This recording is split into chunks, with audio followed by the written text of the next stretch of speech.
Hi guys, welcome back. This is Professor Hank. In this video, we're going to continue our C++11 discussion on features you might have forgotten about or maybe never learned about in the first place. Specifically, we're going to talk about the move constructor and the move assignment operator.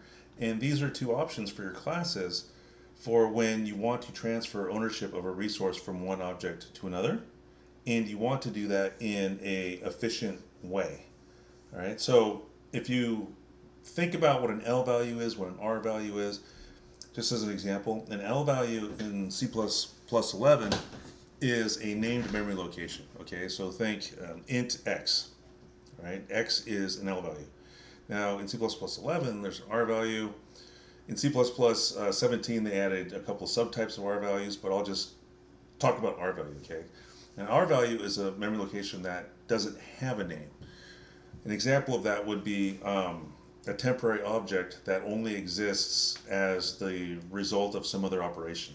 So for example, if you had G plus H, okay, so the result of G plus H is going to be this temporary object, this R value, that you can't directly access, and it's only going to live long enough to complete this addition operation, okay? And then it would be assigned to something else. So say X plus Y plus Z. The results of Y plus Z are a temporary object in R value that's only going to exist until this statement finishes executing. Because as soon as the addition's done, that R value gets assigned to X. Okay, so as soon as that's done, then that R value object, that's the result of the addition, it goes away. It's gone. It's toast. It's finished, right? So depending on what type of objects you're using and what type of resources they're using, it can be really inefficient to just use a normal copy constructor and an overloaded assignment operator for doing that, right? So if you have an object, that's what I'm going to do in this video in the example code, if you have an object that is managing an array, for example, with your overloaded assignment operator and your copy constructor, you've got to manage memory, you've got to copy the contents of arrays, you've got to copy, so that's a lot of work when that object's just going to be, that R value object's just going to be destroyed anyway. So instead, just transfer ownership from the R value to the L value. You can avoid all the dynamic memory allocation stuff, you can avoid the copying of the arrays, and the memory's safe, and there isn't any of that overhead of doing the copying, right? So let's take a look. Let me write a program for you that demonstrates this.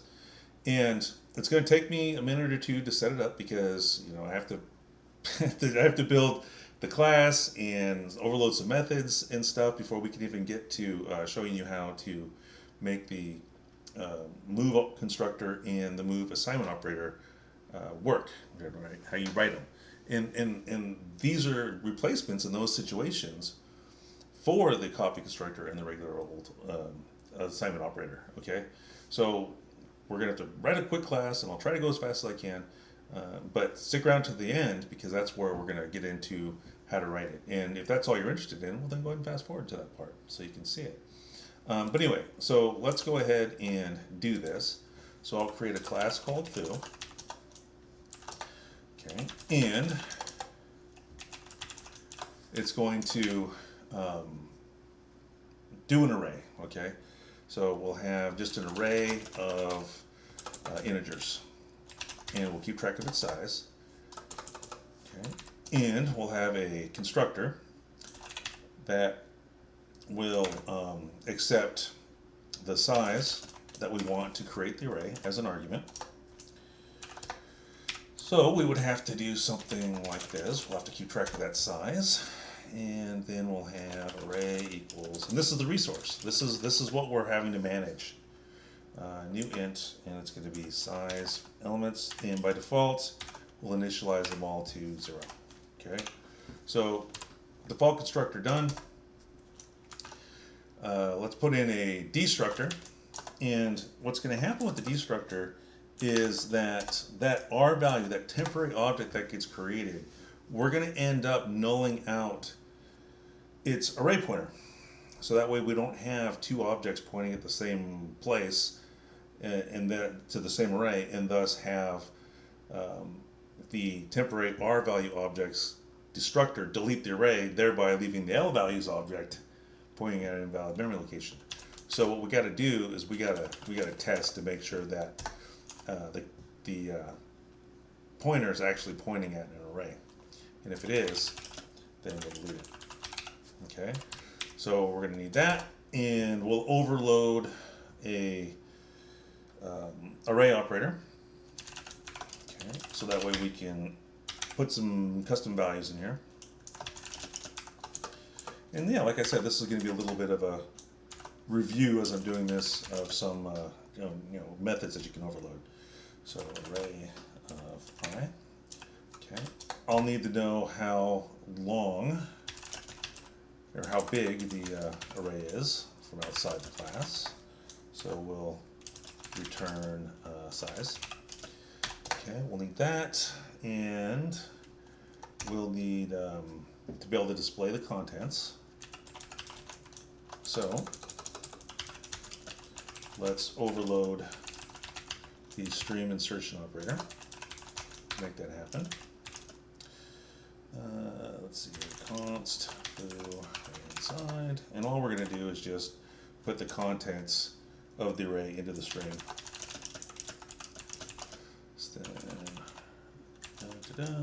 Oops, yeah, I could use size here because they're friends.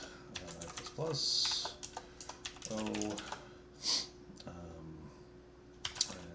oops, O, right side array of I, and return O. Okay, cool. Let's test what we have so far. So we'll create a foo object that has 5 elements, and then we'll put, oops, I called it length, huh? Then we'll put some values in there. Let's see, f of I equals, well, just 3 times I. Okay, and then let's test our stream insertion operator. See if anything blew up here. Nope. So there's the contents, right? Excellent. So let's add. Let us add a method for doing concatenation. Okay. So we'll do something like this. Okay. So we'll say foo operator plus const foo right hand side. Okay, so this is going to allow us to do something like this, f plus g. Okay, and this is going to cause an R value to be created, which is going to motivate us to include the move constructor and the move assignment operator once we get there. Okay, all right, so we're going to need a temporary object, all right, and that temporary object is going to need to have an array that's big enough to hold the contents of both the F objects array and the G objects array. So we'll say size plus right hand side dot size. Okay, so oops, get over there. Right, so this is the left-hand side, remember, and this is the right-hand side, and the result of this is going to be an R value. Okay, so let's create I, and I is going to keep track of where we're at in the temp objects array during our copy. I less than temp dot length, or we're copying over the F's first. Okay, so that's the left-hand side's first. So we can just say I less than size here. Plus plus, and temp of I equals array of I. Now when that for loop is done, the temp objects array is gonna, the first part of that array is going to contain a copy of everything in the left-hand side's array, and I is going to be positioned perfectly as to where to continue writing in the temporary objects array. So now we have to copy the contents of the right-hand side's array into that temp object. So now we need to start over in the right-hand side's array, in G's array, we got to start from index 0. So I'm going to add another counter here. Alright, so J, okay, ends for so long as I could do either J less than RH size, or I could do I less than temp size. Either one would work. So I think what I'll do is J less than right hand side that size. Okay, so I have to increment I and I have to increment J. And so then I'll say temp of I is equal to right hand side dot array of J. Okay, so that'll copy the contents of the G object into the remaining portion of the temp objects array. Okay, now once that's done, we have to return the temp object. Okay. All right, so that's good. All right, and we can even test that. Well, I say that. Let's do our assignment operator first, so that way we can test the whole thing at once. Because what we're doing is we're building up methods to let us do something like this, right? So we'll need the assignment operator to make that happen too. And then once we have that, we'll be able to then see what's going on, and then add in, to speed up execution, the move operator and constructor, the move assignment operator and constructor. All right, so operator equals const fill right hand side. Okay, and this again is for supporting stuff that looks like this. Okay, so first things first is you have to check for self-assignment. You got to check for that case, because that could mess up our array if we don't. So if this object is equal to the one that's being passed to it, well then there's nothing to do, so we'll just return ourselves. Okay. Oops, that should be 2 equals. Okay, now otherwise, what do we got to do? Okay, we're going to be replacing the F objects array with the G objects array, more specifically a copy of it. Okay, now good chance that they're not both the same size. So what that means is that we have to replace the existing F objects array with a copy that's sized correctly of the G objects array. So if we have an array, if the F object has an array, then delete it. Okay, now create a new one. After we get the size that we need to make it from the right hand side, now we'll create a new one. That is size elements. Now we're ready to copy. Okay. Look at all this overhead that we have to make this work, right? Got to manage the memory, we got to copy the contents of the array, we got to do all that stuff, right? Oops. Got to make sure it's sized right. I mean, this is expensive. Okay, and then once we're done with that, then we're going to return an instance of ourselves. Okay, so that's that. Now we need to have also a copy constructor, which is going to have similar logic. And we just don't have to check for self-assignment, right? So this is going to be supporting a statement that looks like this: foo after G, where G is a foo. Oops.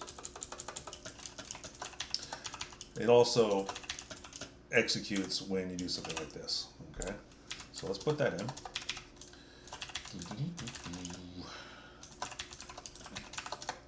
Now this is a constructor, so it's not going to have any existing array, so we don't have to worry about checking for the array and deleting an existing array or anything like that. We just have to create it straight away, okay, after we know how big that G objects array is. Okay, So size equals right inside that size. Now we have to do our copy. Okay. Again, more overhead. Okay. Array by equals right hand side dot array of I. Okay, and I think this is actually useful just to show me writing all this stuff, because look at all this work that has to happen by this copy constructor. Look at all this work that has to happen with this assignment operator. Okay, so now let's go and check. Let's go ahead and test those. So I'll create a brand new foo object, initialize it with the contents of the f object, and then we'll see out that g object. Okay, so they should be the same if I didn't make any mistakes, and they are, right? So g and f, both those foo objects have their own separate copies of the array that contains what you saw. Okay, now what we want to do is we want to do something like this. We want to be able to say f plus g, which will create a brand new array, right? And therefore, and also an r value, right? It's going to create a whole new array that is a concatenation, all right? And then we want to assign it to somewhere. Okay, so what we'll do is I'll just create an h here, and I don't know, we'll make it 3 elements long. Okay, now remember, I had it set up, we'll go ahead and see out h, to where we just initialize the array with 0, with all zeros. So see, there it is right there. Okay, now what we're going to do is we're going to add f and g. So therefore, using the overloaded addition operator, okay, and that's going to create an r value. And then we're going to assign that to h. Okay. Now, let me go into the copy constructor, and we'll put a little statement in here just so we can see what's going on. Okay, so we can follow along, and we'll put one in this right here also. See out. Copy assignment operator. Copy assignment operator. Okay. Executes. All right. So let's go and see what happens, and we're gonna test this. Okay. And we'll see out h when it's done also. So we're testing our overloaded addition operator to see if that thing's working. We already know that the assignment operator works. Okay, are doing what you're doing? Well, we're going to find out. Both of these are going to work. So this should cause a constructor and the assignment operator to execute. Okay, so you can see it. There it is. Copy constructor executes and copy assignment operator executes. Okay, so that is the result of statement 102 and statement 104. Okay, so you saw all the overhead that went into that copy constructor. Let's see, right here, right? Having to create a new array, having to copy all the elements from the right-hand side array, right? The objects array that we're initializing the left-hand side object with, right? So that array in G has to get copied into an array in F. F has to create its own array. Now, with the assignment operator, you got to do self-assignment, then you got to do a delete, then you got to create a brand new array, then you got to copy the contents of the array. It's expensive, okay? So what the move constructor and the move assignment operator do is they are just saying, no, we don't need to copy anything, because this is going to create f plus g creates an r value, right? That's unnamed. That's an unnamed memory location. Unnamed, not you named. Named memory location. That is temporary. So it goes away. As soon as this statement's over, the result of that goes away. Okay, and all we're left with is f, g, and h. So for that temporary R value,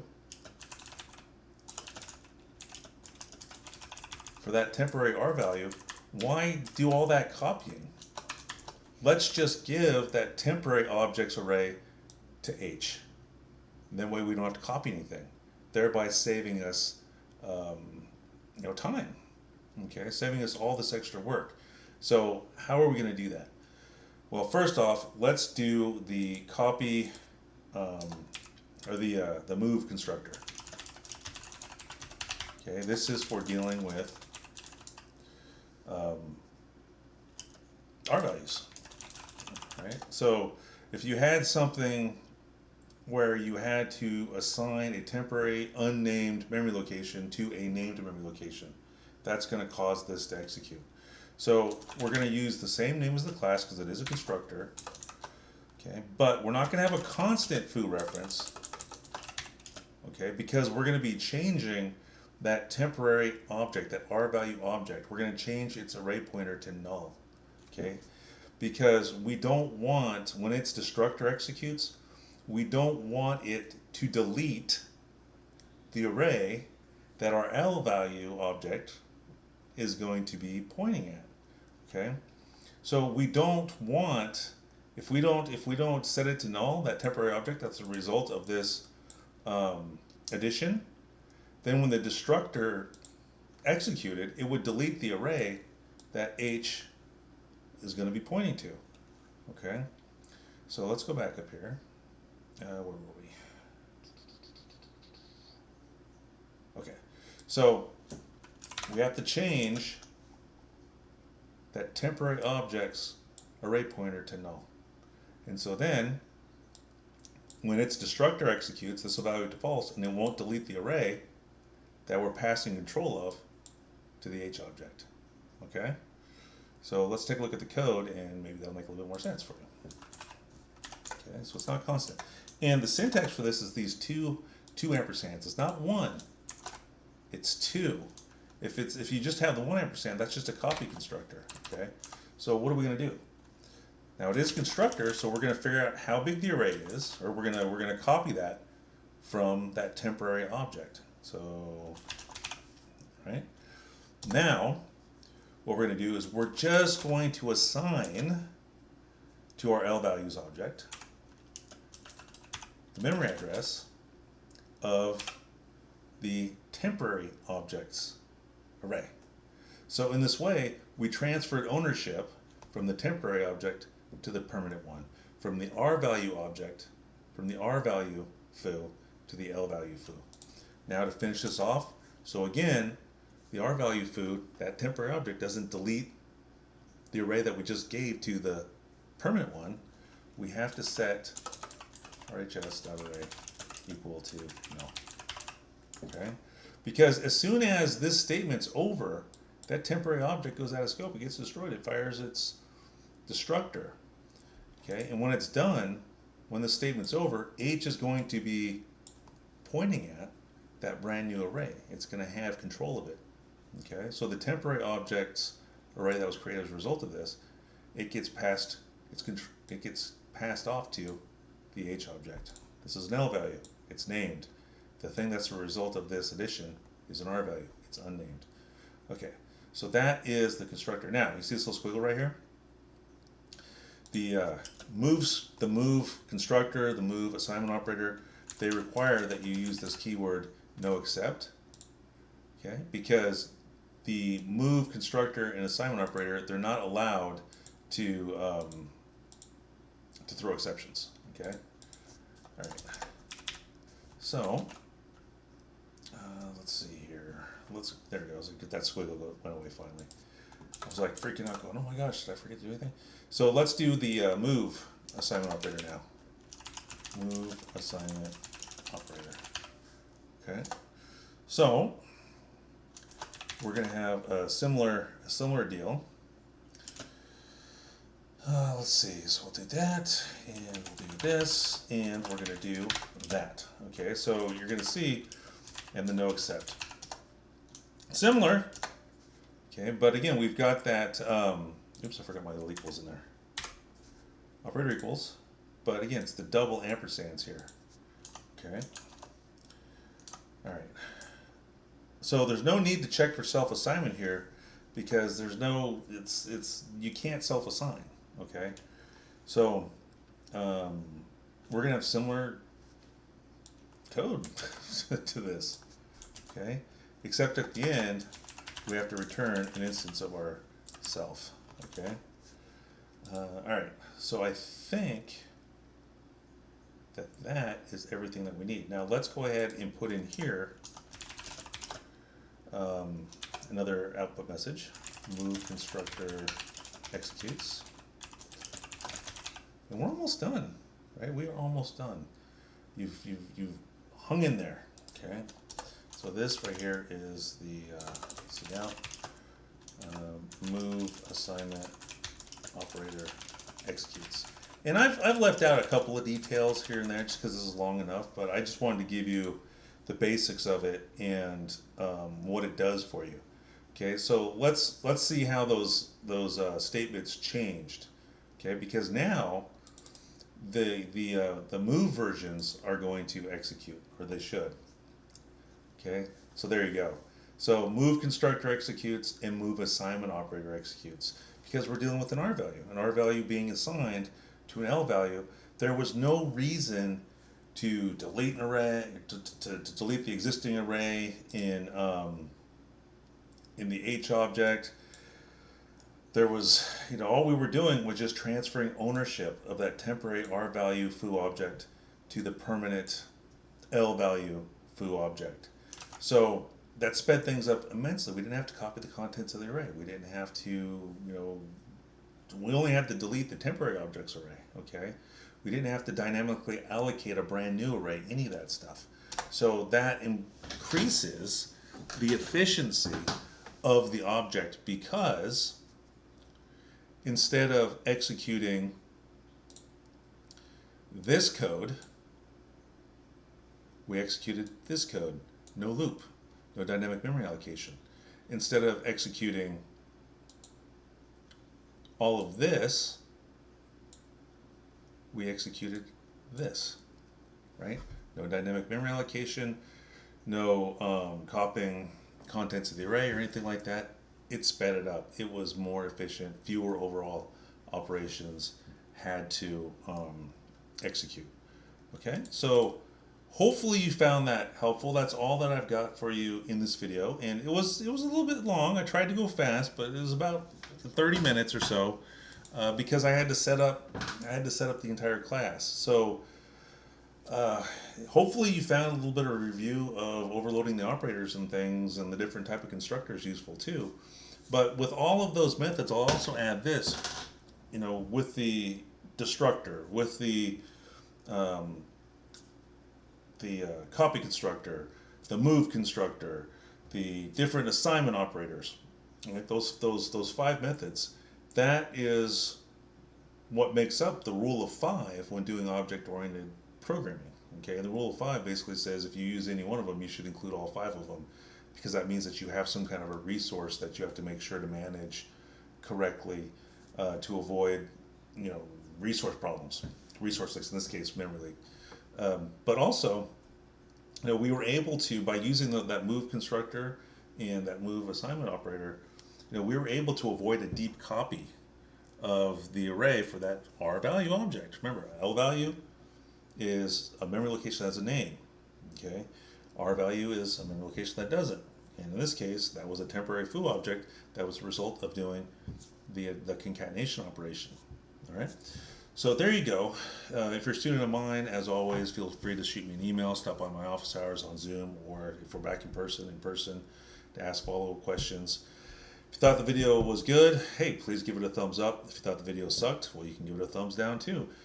Appreciate it. Subscribe. You can support the channel in multiple ways. Leave a comment. Let me know what I could have done better. Let me know if it helped. Let me know whatever. We have memberships now. You can make donations, crypto. We got all kinds of ways for you to support the channel if you found it useful. Okay? So that's everything that I got for you, and we'll see you next time. Thanks for watching.